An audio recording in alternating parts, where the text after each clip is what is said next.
Okay, this is my Roomba i3 cleaning a rug underneath my tables and chairs. I never thought this was possible before I bought this, but as you can see, it seems to be doing a good job. And it does a good job, I can tell you that.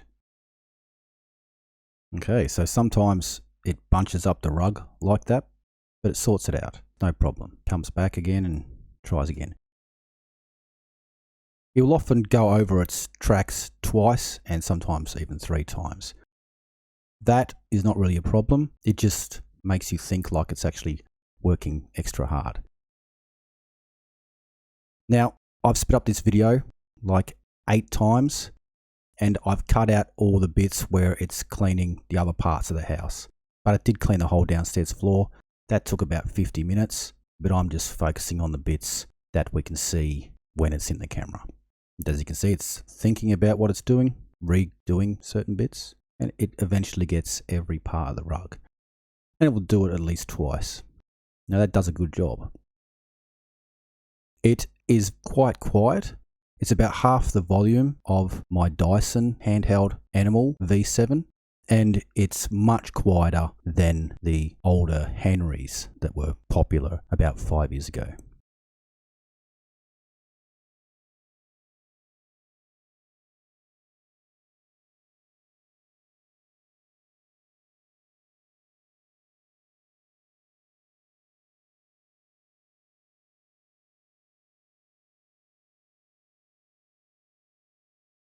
It still needs to be supervised. Where it is now, this section here is the edge of the floor to the outside patio, and it gets stuck on that ledge occasionally because there isn't much of a rise there to block it. So that's a particular problem that I have to monitor and just lift it up and restart it again. But it continues.